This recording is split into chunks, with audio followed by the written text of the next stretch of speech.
Hi friends, ഇന്ന് ഞാൻ explain ചെയ്യാൻ പോകുന്നത് 2024 റീസെന്റ് ആയിട്ട് പുറത്തിറങ്ങിയ സിറഗൻ എന്ന ഒരു ക്രൈം ഇൻവെസ്റ്റിഗേഷൻ ത്രില്ലർ മൂവിയാണ്. ഒരു കൊലപാതകം അന്വേഷിക്കാൻ വേണ്ടി ഇറങ്ങുന്ന പോലീസുകാരനായ നമ്മുടെ നായകന് ആ കേസിന് പുറകെ കിട്ടുന്ന മറ്റു ചില ലീഡ്സും അതിനെ തുടർന്നുണ്ടാവുന്ന കുറച്ചധികം പ്രശ്നങ്ങളും പറയുന്ന ഒരു അടിപൊളി മൂവിയാണിത്. അപ്പൊ ഈ മൂവിന്റെ കഥ മനസ്സിലാക്കണമെങ്കിൽ ഈ വീഡിയോ സ്കിപ്പ് ആകാതെ കാണാൻ ശ്രമിക്കുക. സോ നമുക്ക് അധികം സമയം കളയാതെ നേരെ സ്റ്റോറി നോക്കാം.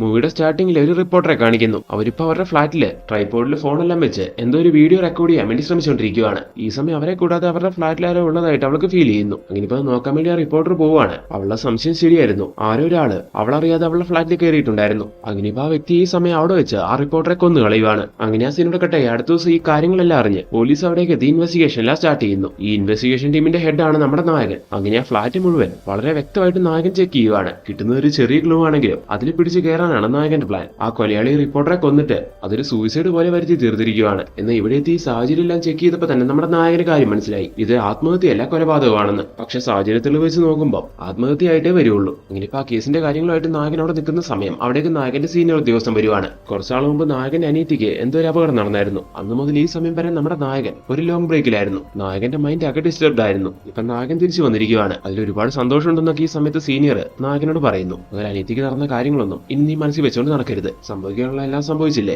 ഇനി അതൊക്കെ വിട്ടുകളഞ്ഞ് പഴയതുപോലെ നീ ഒന്ന് എനർജറ്റിക് ആണെന്നൊക്കെ സീനിയർ ഉദ്യോഗസ്ഥൻ നായകനോട് പറയുകയും ചെയ്യുന്നു. അതുപോലെ ഇപ്പൊ നടന്ന ഈ കേസിനെ പറ്റി ചോദിക്കുമ്പോൾ സാർ ഇതൊരു മർഡർ തന്നെയാണ്, പക്ഷെ ഇത് ചെയ്ത ആള് ഇതൊരു സൂയിസൈഡ് പോലെ വരുത്തി തീർത്തിരിക്കുകയാണ്, ഇതെന്തായാലും ഞാൻ കണ്ടുപിടിക്കുമെന്നൊക്കെ നായകൻ ഉറപ്പ് കൊടുക്കുന്നു. അങ്ങനെ ആ സീനോടെ കട്ടെ അടുത്ത സീനിൽ സുന്ദർ എന്ന് പറയുന്ന MLA കാണിക്കുന്നു. അയാളുടെ മകൻ കുറച്ചാളായിട്ട് മിസ്സിംഗ് ആണ്. അങ്ങനെ ഇപ്പൊ അയാളുടെ മകന്റെ ഫോട്ടോ എല്ലാം നോക്കി ഒരുപാട് ഫീൽ ചെയ്ത് അങ്ങനെ നിൽക്കുന്നു. അങ്ങനെ ആ സീനോടെ കട്ടെ 2 ദിവസത്തിന് ശേഷം കാണിക്കുവാണ്. നായകനിപ്പോ ആ കേസിന്റെ അന്വേഷണമൊക്കെ ആയിട്ട് ബന്ധപ്പെട്ട് നല്ല തിരക്കിലാണ്. അങ്ങനെ നായകനും കൂടെയുള്ള ഒരു പോലീസുകാരനും കൂടി കേസിന്റെ ഭാഗമായിട്ട് എവിടേക്കോ അങ്ങനെ പോയിക്കൊണ്ടിരിക്കുന്ന സമയം റോട്ടിൽ കൂടി വരുന്ന അവരുടെ വണ്ടി കാളിദാസ് എന്ന് പറഞ്ഞ ഒരു വ്യക്തിക്കായി കാട്ടി നിർത്തിക്കുന്നു. അയാളെ വെപ്രാളവും പേടിയെല്ലാം കണ്ട് നായകൻ കാര്യം ചോദിക്കുമ്പോൾ സാറേ എന്റെ പേര് കാളിദാസ് എന്നാണ്, ഞാനും എന്റെ 2 ഫ്രണ്ട്സും കൂടി ഇവിടെ അടുത്ത് സംസാരിച്ചുകൊണ്ടിരിക്കുന്ന സമയം 2-3 റൗഡികൾ വന്ന് എന്റെ 2 ഫ്രണ്ട്സിനെയും കൊന്നു കളഞ്ഞു. ശേഷം എന്നെയും കൊല്ലാൻ ശ്രമിച്ചപ്പോൾ ഞാൻ അവിടെ നിന്ന് ഓടി രക്ഷപ്പെട്ടതാണ്. അതുകൊണ്ട് സാർമാർ എങ്ങനെയെങ്കിലും എന്നെ സേവ് ചെയ്യണം. ഇത് കേട്ട നായകൻ പെട്ടെന്ന് അയാളെ വണ്ടി കയറ്റി ആ സംഭവം നടന്നു എന്ന് പറയുന്ന സ്ഥലത്തേക്ക് എത്തുവാണ്. നോക്കുന്ന സമയത്ത് അയാൾ പറഞ്ഞാൽ 2 പേര് അവിടെ മരിച്ചു കിടപ്പുണ്ടായിരുന്നു. ആദ്യ ആള് ജഗൻ എന്ന് പറയുന്നൊരു വക്കീലായിരുന്നു. രണ്ടാമത്തെ ആളാരാന്ന് നോക്കിയിട്ടുണ്ടെങ്കിൽ തൊട്ടുമുമ്പത്തെ സീനിലെ സുന്ദർ എന്ന് പറയുന്ന ഒരു MLA കാണിച്ചില്ലായിരുന്നു, അയാളായിരുന്നു. അങ്ങനെ ഒരു MLA വക്കീലും ആണല്ലോ മരിച്ചിരിക്കുന്നത്. അങ്ങനെ കാര്യം സീരിയസ് ആണെന്ന് മനസ്സിലാക്കി നായകൻ പെട്ടെന്ന് തന്നെ ഡിപ്പാർട്ട്മെന്റിൽ വിളിച്ച് കാര്യം അറിയിക്കുന്നു.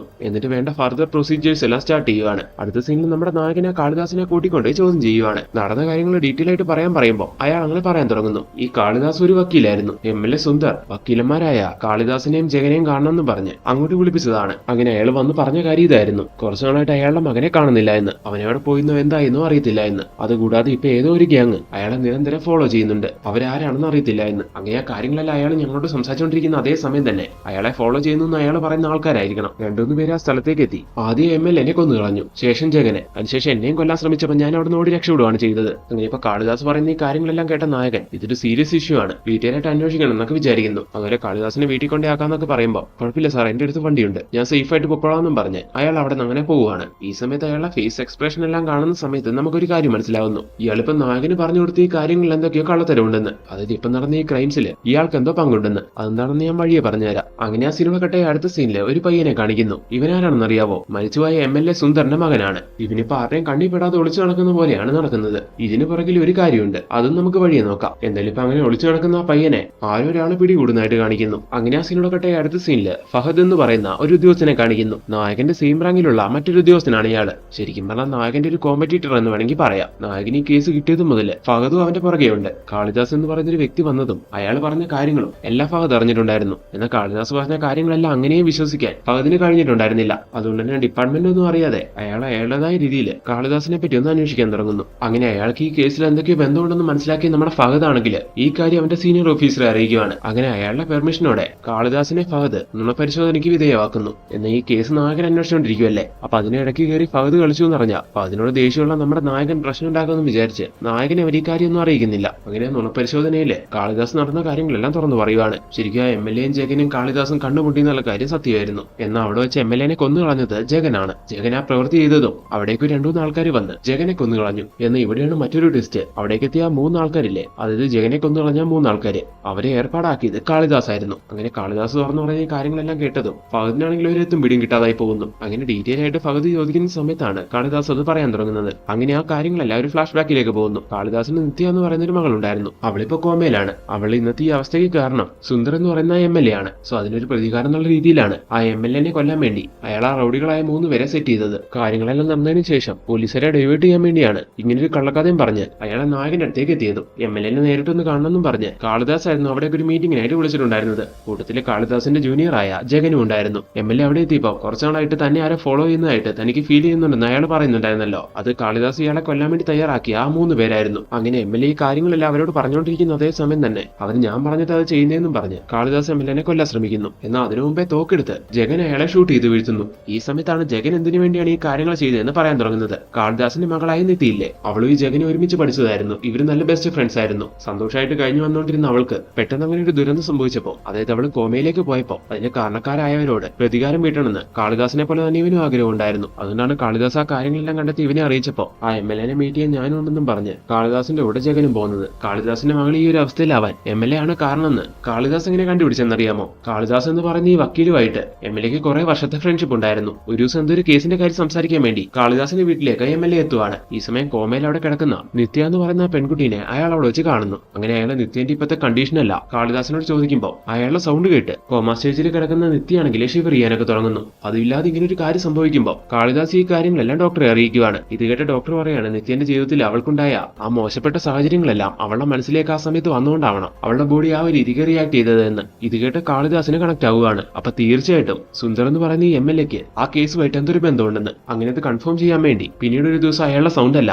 ഫോണിൽ റെക്കോർഡ് ചെയ്ത് അത് നിത്യനെ കൊണ്ട് കേൾപ്പിക്കുകയാണ് കാളിദാസ്. ഇപ്പോഴും അന്നുണ്ടായ പോലെ അവളുടെ ബോഡി റിയാക്ട് ചെയ്യുന്നു. അങ്ങനെ കാളിദാസ് ഉറപ്പിക്കുകയാണ് ഇതിന് പുറകിൽ അയാളാണെന്ന്. അങ്ങനെ കാളിദാസ് ഡീറ്റെയിൽ ആയിട്ട് ഒന്നും കൂടി അന്വേഷിക്കുന്ന സമയം MLA അയാളുടെ മകന് വേണ്ടിയാണ് ഈ കാര്യങ്ങളെല്ലാം ചെയ്തതെന്നും കാളിദാസ് മനസ്സിലാക്കുന്നു. എന്ന് ഇവിടെ പറ്റിയൊരു മണ്ടത്തരം എന്താന്ന് നോക്കിയിട്ടുണ്ടെങ്കിൽ അന്ന് MLA കാളിദാസും ജഗനും കൂടി മീറ്റ് ചെയ്തിട്ട് അയാൾ ചെയ്ത കാര്യങ്ങളുടെ ദേഷ്യം കൊണ്ട് ജഗൻ അയാളെ കൊന്നായിരുന്നല്ലോ. അതിനുശേഷം തോക്കും കൈ പിടിച്ച് ഈ കാര്യങ്ങളെല്ലാം ജഗൻ കാളിദാസിനോട് ചർച്ച ചെയ്തുകൊണ്ടിരുന്ന സമയം കാളിദാസ് MLA കൊല്ലാൻ വേണ്ടി സെറ്റ് ചെയ്ത 3 ആൾക്കാരില്ലേ അവരവിടേക്ക് വരുന്നു. അങ്ങനെ അവർ ഈ കാഴ്ച കാണുമ്പോൾ ജഗൻ കാളിദാസിനെ കൊല്ലാൻ ശ്രമിക്കുകയാണെന്ന് വിചാരിച്ച് അവന്റെ കയ്യിലെ ഗണ്ണ് കണ്ട് അവര് 3 പേരും കൂടി അവനെ കൊന്നു കളഞ്ഞു. അതിനുശേഷം കാളിദാസ് ആണെങ്കിൽ സംഭവിക്കാനുള്ളതെല്ലാം സംഭവിച്ചു കഴിഞ്ഞു. ഇനി അതിനെപ്പറ്റി നോക്കിയിട്ട് കാര്യമില്ല. ഈ കേസ് എങ്ങനെയെങ്കിലും ഡൈവേർട്ട് ചെയ്യാനും വിചാരിച്ചാണ് അന്ന് പോലീസുകാരനായ നായകന്റെ അടുത്തേക്ക് വന്ന് ആ കള്ളത്തരങ്ങളെല്ലാം ചമഞ്ഞു വിട്ടത്. ഈ സമയം MLAന്റെ മകനും കൂടി നിത്യ എന്ന് പറയുന്ന ആ പെണ്ണിനോട് ചെയ്ത കാര്യങ്ങൾ ഡീറ്റെയിൽ ആയിട്ട് കാണിക്കാൻ തുടങ്ങുന്നു. കാളിദാസിന് ആകെ ഉണ്ടായിരുന്നത് നിത്യ എന്ന് പറയുന്ന അയാളുടെ മകള് മാത്രമായിരുന്നു. അവളൊരു സ്കൂൾ ടീച്ചറായിരുന്നു. നിത്യയും കാളിദാസും തമ്മിൽ നല്ല ബോണ്ടിങ്ങും ആയിരുന്നു. നിത്യ പഠിപ്പിച്ചിരുന്ന ക്ലാസ്സിലായിരുന്നു MLAന്റെ മകനും പഠിക്കുന്നുണ്ടായിരുന്നത്. ഗൗതമിന് നന്നായിട്ട് ഹാക്കിംഗ് എല്ലാം അറിയായിരുന്നു. അങ്ങനെ അവനും അവന്റെ ഫ്രണ്ട്സും കൂടി ക്ലാസ്സിലെ പെൺപിള്ളേരുടെ ഫോണെല്ലാം ഹാക്ക് ചെയ്ത് അവരുടെ രഹസ്യങ്ങളെല്ലാം കണ്ടെത്തുന്നതിൽ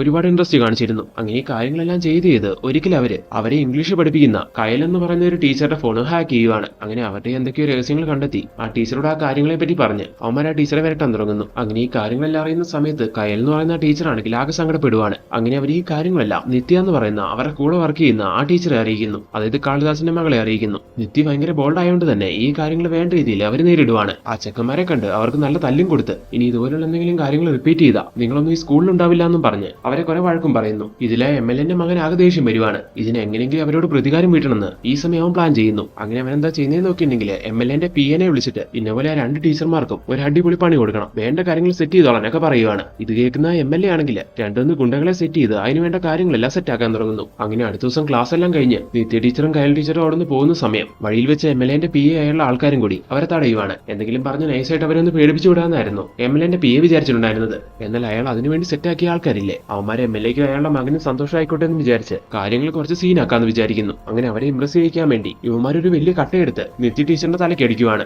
അങ്ങനെ അവള് താഴെ വീഴുന്ന സമയം ഇതെല്ലാം കണ്ട PA നിങ്ങൾ എന്തായി ചെയ്തതെന്ന് ചോദിക്കുന്നു. ഈ സമയം കൊണ്ട് ആകെ പേടിച്ചു വരയ്ക്കുന്ന കയലാണെങ്കിൽ അവിടെ നോടി രക്ഷപ്പെടുവാണ്. അങ്ങനെ ഇപ്പൊ ഇത്ര വലിയൊരു കാര്യം സംഭവിച്ചുകൊണ്ട് PA ഈ കാര്യങ്ങളെല്ലാം MLAനെ വിളിച്ചറിയിക്കുന്നു. ഇത് കേട്ട MLA ആകെ ടെൻഷൻ ആവുകയാണ്. എന്തൊക്കെ വന്നാലും എന്റെ പേര് ഈ കേസിൽ വരാൻ പാടില്ല, ആ ഒരു രീതിക്ക് എങ്ങനെയെങ്കിലും ഒതുക്കി തീർത്തോളാനൊക്കെ ഈ സമയം അയാള് PAനോട് പറയുന്നു. PA അയാളെ വിളിച്ച് സ്പീക്കറിൽ ഇട്ടിട്ടായിരുന്നു ഈ കാര്യങ്ങളെല്ലാം സംസാരിച്ചിട്ടുണ്ടായിരുന്നത്. ആ സമയം താഴെ വീണ് കിടക്കുന്ന നിത്യയാണെങ്കിൽ ഇതെല്ലാം കേൾക്കുന്നുണ്ടായിരുന്നു. അങ്ങനെ ആ ഒരു കാര്യം കൊണ്ട് നിത്യ കോമയിലാവുകയാണ്. എന്നാലും അന്ന് നടന്ന കാര്യങ്ങളെല്ലാം അവൾക്ക് കറക്റ്റ് ആയിട്ട് ഓർമ്മയുണ്ടായിരുന്നു, ആ MLAന്റെ സൗണ്ട് വരെ. അതുകൊണ്ടാണ് അന്ന് MLAന്റെ സൗണ്ട് കേട്ടപ്പം അവൾ ആ സൗണ്ട് തിരിച്ചറിഞ്ഞത്. ആ സമയം പഴയ കാര്യങ്ങളെല്ലാം ആലോചിച്ച് അവളുടെ ബോഡി ആ ഒരു രീതിക്ക് റിയാക്ട് ചെയ്തത്. എന്നാലും അന്നത്തെ ആ ഒരു കാര്യം സംഭവിച്ചതിന് ശേഷം കാളിദാസ് മാനസികമായിട്ട് ഒരുപാട് തകർന്നു പോയി. കാരണം അയാൾക്ക് ആകെ ഉണ്ടായിരുന്നത് നിത്യ എന്ന് പറയുന്ന അയാളുടെ മകള് മാത്രമല്ലായിരുന്നു. അങ്ങനെ മകൾക്ക് ഈ അവസ്ഥ ഉണ്ടാവാൻ കാരണക്കാരായവരെ വെറുതെ വിടാൻ പാടില്ല എന്ന് ആ സമയം കാളിദാസ് മനസ്സിലുറപ്പിക്കുകയും ചെയ്യുന്നു. കൂടെ കട്ടക്ക് ജഗനും നിൽക്കുവാണ്. എന്തായാലും ജഗൻ MLAനെ തീർത്തു. ഇനി ബാക്കിയുള്ളത് അയാളുടെ മകനും ആ കാര്യങ്ങൾ ചെയ്യാൻ കൂടെ ഉണ്ടായിരുന്ന ആൾക്കാരും അവന്റെ ഫ്രണ്ട്സുമാണ്. അങ്ങനെ കാര്യങ്ങൾ ചെയ്ത ആൾക്കാരെയും MLAന്റെ മകന്റെ ഫ്രണ്ട്സിനെയും ഓൾറെഡി കാളിദാസ് പൊക്കി കഴിഞ്ഞു. പിന്നെ ബാക്കി ഉണ്ടായിരുന്നത് MLA മകനായിരുന്നു. അവനും ഒളിച്ചു നടക്കുന്ന സമയം അവനെ ആരും ലോക്ക് ചെയ്യുന്നതായിട്ട് പറയുന്നുണ്ടായിരുന്നല്ലോ. അത് മറ്റാരും അല്ലായിരുന്നു, കാളിദാസ് ആയിരുന്നു. അങ്ങനെ ഇപ്പൊ പ്രസന്റിൽ കാളിദാസ് അവരെ എല്ലാരെയും ഒരു സ്ഥലത്ത് കൊണ്ടേ പൂട്ടിയിട്ട് അവിടെ ഇട്ട് അവർ ഒരുപാട് ടോർച്ചർ ചെയ്യുവാണ്. എന്നിട്ട് MLA മകൻ ഒഴികെ ബാക്കി എല്ലാവരെയും ഒരുപാട് ടോർച്ചർ ചെയ്ത് കാളിദാസ് കൊന്നു കളയുന്നു. എന്നിട്ട് നിന്നെ ഞാൻ കൊല്ലുന്നില്ല, നീ രക്ഷപ്പെട്ടോളം പറഞ്ഞ് അവനെ അവിടുന്ന് തുറന്നു വിടുകയും ചെയ്യുവാണ്. ഇതെന്താ ഇയാളിപ്പോ ഇങ്ങനെ ചെയ്തെന്ന് നമ്മൾ ആലോചിക്കും. അതിൽ മറ്റൊരു കാര്യമുണ്ട്, അത് നമുക്ക് വഴിയെ നോക്കാം. എന്തായാലും അങ്ങനെ രക്ഷപ്പെട്ട അവനാണെങ്കിൽ അവിടെ അടുത്ത് തന്നെയുള്ള ഒരു ടൈലർ ഷോപ്പിൽ കയറി അവിടുത്തെ ടൈലറിന്റെ കയ്യിൽ നിന്ന് ഫോൺ വാങ്ങി അവന്റെ അച്ഛനെ കോൾ ചെയ്യുവാണ്. ആ സമയത്താണ് അവൻ അറിയുന്നത് അവന്റെ അച്ഛൻ മരിച്ചുപോയെന്ന്. അങ്ങനെ അവൻ അകത്തകർന്നു പോകുന്നു. അങ്ങനെ ആ സീനോട് കട്ടെ അടുത്ത സീനില് ആ ടൈലർ ഷോപ്പിലേക്ക് നായകനും ബാക്കി പോലീസുകാരും എത്തുന്നതായിട്ട് കാണിക്കുന്നു. അവരിവിടെയൊക്കെ തന്നെ ഒരു കാരണം ഉണ്ടായിരുന്നു. എന്താന്ന് നോക്കിയിട്ടുണ്ടെങ്കിൽ നേരത്തെ ഇവിടേക്ക് എത്തിയ ആ MLA മകനില്ലേ, അവനിവിടെ വെച്ച് കൊല്ലപ്പെട്ടു. അവനെ ആരും ഇവിടെ വെച്ച് കൊന്നു കളഞ്ഞു. അങ്ങനെ ഇപ്പൊ ഈ കാര്യങ്ങൾ അറിഞ്ഞ് അവിടേക്ക് എത്തിയ പോലീസുകാർ, അതായത് നായകനൊക്കെ അവിടുത്തെ ടൈലറിനോട് കാര്യം ചോദിക്കുവാണ്. അപ്പൊ ആ ടൈലർ പറയാണ്, കുറച്ചേരം മുമ്പാണ് ഈ പയ്യനോട് വന്ന് കയറിയത്, അച്ഛനെ ഒന്ന് കോൾ ചെയ്യണം, ഫോൺ തരണമെന്ന് പറഞ്ഞു. ഫോൺ കൊടുത്ത സമയത്ത് അവൻ അച്ഛനെ വിളിച്ചു. എന്നിട്ട് എന്തോ ഒരു വാർത്ത എറിഞ്ഞ് കുറെ നേരം ഇവിടെ ഇരുന്ന് കരഞ്ഞു. അത് കഴിഞ്ഞ് ഇവിടെ ഇറങ്ങി പോകാൻ തുടങ്ങിയ സമയത്ത് ഒരു വ്യക്തി വന്ന് അവനെ ഇവിടെ വെച്ച് കൊല്ലുകയാണ് ചെയ്തത്. ആ കില്ലർ ആരാണെന്നറിയാവോ? ഇതിനു മുമ്പ് നിങ്ങൾ കണ്ടിട്ടുണ്ടോ എന്നൊക്കെ ചോദിക്കുമ്പോൾ ഇല്ല, ഞാൻ അയാൾ ആദ്യമായിട്ട് കാണുമെന്നാ ടൈലർ പറയുന്നു. അതിൽ ആ ക്രൈം ചെയ്ത ഉടനെ തന്നെ അയാൾ ഇവിടെ ഇറങ്ങി ഓടി പോവുകയും ചെയ്തു. അങ്ങനെ ഇപ്പൊ ഇതെല്ലാം കേട്ട നമ്മുടെ നായകൻ അതാരായിരിക്കും നമ്മൾ വിചാരിക്കുകയാണ്. ഈ സമയത്താണ് മറ്റൊരു ഫ്ലാഷ് ബാക്ക് കാണിക്കുന്നത്. നായകന്റെ അനിയത്തിക്ക് എന്തോ ഒരു പ്രശ്നം സംഭവിച്ചതിനെ തുടർന്ന് നായകൻ കുറച്ചാൾ ഡിപ്രഷനിലായിരുന്നു, ലീവിലായിരുന്നു എന്നൊക്കെ പറയുന്നുണ്ടായിരുന്നല്ലോ. ആ സംഭവം എന്താണെന്നറിയാവോ? നായകന്റെ അനിയത്തിയായിരുന്നു കയൽ എന്ന് പറയുന്ന ടീച്ചർ. അന്ന് അവർക്ക് ആ കാര്യം സംഭവിക്കുമ്പോൾ അവൾ പേടിച്ച് പറിച്ച് അവിടെ നിന്ന് ഓടി രക്ഷപ്പെടുന്നുണ്ടായിരുന്നല്ലോ. അതിനുശേഷം വീട്ടിലേക്ക് എത്തി അവൾക്കാണെങ്കിൽ ഒരു മനസ്സമാധാനം കിട്ടാതാവുമ്പോൾ അവൾ ആ മനോവിഷമം കൊണ്ട് സൂയിസൈഡ് ചെയ്യുന്നു. ഈ ഒരു കാര്യം നായകനെ അവന്റെ കുടുംബത്തിനെയൊക്കെ ആകെ തകർത്ത് കളയുന്നു. അങ്ങനെയാണ് നമ്മുടെ നായകൻ ഡിപ്രഷൻ സ്റ്റേജിലേക്കായി പോയതും കുറച്ചാൾ ഡിപ്പാർട്ട്മെന്റിൽ നിന്ന് മാറി നിന്നതും. അങ്ങനെ ഇപ്പൊ ഫ്ലാഷ് ബാക്ക് എല്ലാം കെട്ടായി പ്രസന്റിലേക്ക് വരുന്ന സമയം മൂവിയുടെ സ്റ്റാർട്ടിംഗിൽ ഒരു റിപ്പോർട്ടറെ ആരോ കൊന്നതായിട്ട് പറയുന്നുണ്ടായിരുന്നല്ലോ. അതിന്റെ അന്വേഷണങ്ങൾ നടന്നുകൊണ്ടിരിക്കുകയായിരുന്നു. അങ്ങനെ ഇപ്പൊ ആ ഫ്ലാറ്റ് എല്ലാം ഫോറൻസിക് ഡിപ്പാർട്ട്മെന്റ് വന്ന് ചെക്ക് ചെയ്ത സമയം അവിടെ നിന്ന് കൈരേഖ കിട്ടി. അത് തീർച്ചയായിട്ടും ആ കില്ലറിന്റെയാണ്. അതിൽ 6 വിരലുണ്ടായിരുന്നു. മരിച്ചുപോയ MLA മകനില്ലേ ഗൗതം, അവന്റെ കൈ ചെക്ക് ചെയ്യുന്ന സമയത്ത് അവനും 6 വിരലുണ്ടായിരുന്നു. അങ്ങനെ ഇതിലൂടെ പോലീസുകാർ ഉറപ്പിക്കുവാണ് അപ്പൊ ആ കൊലപാതകത്തിന് കാരണം ഇവനാണെന്ന്. ഈ സമയത്താണ് ഗൗതം അവരെ കൊല്ലാനുണ്ടായ കാരണം നമുക്കൊരു ഫ്ലാഷ് ബാക്കിലൂടെ കാണിക്കാൻ തുടങ്ങുന്നത്. ഗൗതം സ്കൂളിൽ കാട്ടിക്കൂട്ടിയ പ്രശ്നങ്ങളെല്ലാം എങ്ങനെയും റിപ്പോർട്ടർ അറിയുന്നു. അങ്ങനെ ഇപ്പൊ റിപ്പോർട്ടർ ഇവന്മാരെ കോൾ ചെയ്തിട്ട് നിങ്ങൾ ചെയ്ത കാര്യങ്ങളെല്ലാം ഞാൻ അറിഞ്ഞു, നിങ്ങൾ എത്രയും വേഗം ചെയ്ത കാര്യങ്ങളെല്ലാം തുറന്നു പറഞ്ഞ് പോലീസിൽ കീഴടങ്ങിയില്ലെങ്കിൽ ഇത് ഞാൻ മീഡിയയിലൂടെ പുറത്തറിയിക്കുമെന്ന് അവർ പറയുമ്പോൾ ഇനി അവരെ ബാക്കി വെച്ച പ്രശ്നമാണെന്ന് മനസ്സിലാക്കി അവരെ ഗൗതവും ഫ്രണ്ടും കൂടി കൊന്നു കളഞ്ഞതാണ്. അതായിരുന്നു മൂവിയുടെ സ്റ്റാർട്ടിംഗിൽ കാട്ടിയിട്ടുണ്ടായിരുന്നത്. അങ്ങനെ ഇപ്പൊ ഏകദേശം കാര്യങ്ങളെല്ലാം നായകൻ കണ്ടുപിടിച്ചു. ഈ കേസ് ഏകദേശം ഒതുങ്ങി. എന്നാൽ ഇനി ബാക്കി നിൽക്കുന്നവരെ ഒരു കാര്യം കൂടി ഉണ്ട്, ഗൗതമിനെ ടൈലർ ഷോപ്പിൽ വെച്ച് കൊന്നു കളഞ്ഞതാരാണെന്ന്. അങ്ങനെ ഇപ്പൊ നായകൻ അത് കണ്ടുപിടിക്കാൻ വേണ്ടി ഓടുന്ന സമയം കയലിന്റെ ഭർത്താവ്, അതായത് നായകന്റെ അളിയൻ നായകനെ കോൾ ചെയ്യുന്നു. എന്നിട്ട് നായകനോട് പറയാണ്, ഇപ്പൊ നീ കണ്ടുപിടിക്കാൻ വേണ്ടി ശ്രമിക്കുന്ന ആ പ്രതി അവൻ മറ്റാരുമല്ല, ഞാനാണ്. ഇത് കേട്ട് നായകൻ ഞെട്ടുന്നു. അളിയൻ എന്താ ഈ പറയുന്നത്, എനിക്കൊന്നും മനസ്സിലാവുന്നില്ല എന്ന് നായകൻ പറയുമ്പോൾ അവൻ ഡീറ്റെയിൽ ആയിട്ട് കാര്യങ്ങളെല്ലാം പറയാൻ തുടങ്ങുന്നു. അന്ന് നായകന്റെ അനീതി സൂയിസൈഡ് ചെയ്തപ്പോൾ അവളുടെ കേസ് അന്വേഷിച്ചത് ഫഹദ് എന്ന് പറയുന്ന ആ പോലീസുകാരനായിരുന്നു. അയാൾ ആ കേസിനെ പറ്റിയുള്ള കുറെ അധികം കാര്യങ്ങൾ കണ്ടെത്തി കയലിന്റെ ഭർത്താവായ ഇയാളോട് പറയുന്നുണ്ടായിരുന്നു. അങ്ങനെ അതിന്റെ ബാക്കി കാര്യങ്ങളെല്ലാം അന്വേഷിക്കുന്ന സമയത്ത് നായകന്റെ അളിയന് മനസ്സിലാവുകയാണ് അവളുടെ മരണത്തിന് കാരണം ഗൗതം എന്ന് പറയുന്ന ആ പയ്യനാണെന്ന്. അങ്ങനെ കയലിന്റെ മരണത്തിന് കാരണക്കാരനായി അവനെ തീർത്തു കളയണമെന്ന് നായകന്റെ അളിയൻ പ്ലാൻ ചെയ്യുന്നു. അങ്ങനെ പിന്നീട് അങ്ങോട്ട് അവന്റെ പുറകെയായിരുന്നു ഇയാള്. അങ്ങനെ ഗൗതമിനെ പിടികൂടാൻ വേണ്ടി ഇയാൾ ഇരിക്കുന്ന സമയത്ത് ഇയാൾക്ക് മുന്നേ കാളിദാസ് അവനെ പിടികൂടിയല്ലോ. അപ്പൊ കാളിദാസ് അങ്ങനെ ചെയ്യാനുണ്ടായ കാരണം അന്വേഷിക്കുന്ന സമയത്താണ് നിത്യ എന്ന് പറയുന്നത് ഇയാളുടെ മകളാണെന്നും അവൾക്ക് സംഭവിച്ച കാര്യങ്ങൾ കൊണ്ടാണ് ഇയാളും ഇങ്ങനെ ചെയ്യുന്നതെന്നുള്ള കാര്യങ്ങളെല്ലാം നായകന്റെ അളിയൻ മനസ്സിലാക്കിയത്. പിന്നീട് കാളിദാസിനെ കണ്ട് നായകന്റെ അളിയൻ സംസാരിക്കുന്നു. എന്റെ ഭാര്യയുടെ മരണത്തിന് കാരണക്കാരായ അവനെ എനിക്ക് വിട്ടുതരണമെന്ന് നായകന്റെ അളിയൻ റിക്വസ്റ്റ് ചെയ്യുമ്പോൾ അങ്ങനെയെങ്കിലും അവന്റെ മനസ്സിന് സമാധാനം കിട്ടിക്കോട്ടെ എന്ന് വിചാരിച്ച് ബാക്കി എല്ലാവരെയും കൊന്നിട്ട് ഗൗതമിനെ കാളിദാസ് അവിടെ നിന്ന് പറഞ്ഞു വിടുവാണ്. അങ്ങനെ കാളിദാസ് തുറന്നു വിടുന്ന ഗൗതം അവിടുന്ന് നേരെ ടൈലർ ഷോപ്പിലേക്ക് എത്തി. അവിടുന്ന് അച്ഛനെയും കോൾ ചെയ്ത് അച്ഛൻ മരിച്ചു എന്ന് പറഞ്ഞ് പാകെ സങ്കടപ്പെട്ട് അവിടെ നിന്ന് ഇറങ്ങി പോകാൻ തുടങ്ങുമ്പോൾ നായകന്റെ അളിയൻ വന്നിട്ടായിരുന്നു അവിടെ വെച്ച് അവനെ കൊന്നിട്ടുണ്ടായിരുന്നത്. അങ്ങനെ ആ ഫ്ലാഷ് ബാക്ക് എല്ലാം ടൈം പ്രസന്റിലേക്ക് വരുന്നു. നായകൻ അളിയൻ ഇപ്പൊ ഈ കുറ്റമെല്ലാം സംബന്ധിച്ചുകൊണ്ട് നായകനെ അയാളെ അറസ്റ്റ് ചെയ്യേണ്ടി വരുവാണ്. അങ്ങനെ ഈ കേസ് എല്ലാം ഒതുങ്ങി. അങ്ങനെ അവസാനം താൻ ഇത്രയും നാൾ ഒരു കോമ്പറ്റീറ്റർ ആയിട്ട് കണ്ട ഒരു ശത്രുവിനെ പോലെ ട്രീറ്റ് ചെയ്ത ഫഹദിന്റെ അടുത്തേക്ക് നായകൻ എത്തുവാണ്. ഈ ഇൻവെസ്റ്റിഗേഷനിൽ മുഴുവൻ ഒരു സഹായിനെ പോലെ നീ എന്റെ കൂടെ ഉണ്ടായിരുന്നു എന്നുള്ള കാര്യം ഞാൻ ഇപ്പോഴാണ് മനസ്സിലാക്കിയത്. അതുപോലെ എന്റെ അനിയത്തിയുടെ കേസും നീ നന്നായിട്ട് തന്നെ അന്വേഷിച്ചു, ഒരുപാട് നന്ദിയുണ്ടെന്നൊക്കെ പറഞ്ഞ് നായകൻ ഇപ്പൊ അവരോട് നന്ദി പറയുന്നു. നന്ദിയുടെ ഒന്നും ആവശ്യമില്ല, ഞാൻ ചെയ്ത എന്റെ ഡ്യൂട്ടിയാണ്. എന്തായാലും നീ കാര്യങ്ങളെല്ലാം മനസ്സിലാക്കിയല്ലോ, സന്തോഷമുണ്ട് നീ സമയത്ത് ഫഹദും പറയുന്നു. അങ്ങനെ ഇത്തരത്തിലുള്ള എൻഡിങ്ങോടെയാണ് ഈ ഒരു മൂവി വൈൻഡപ്പ് ചെയ്യുന്നത്.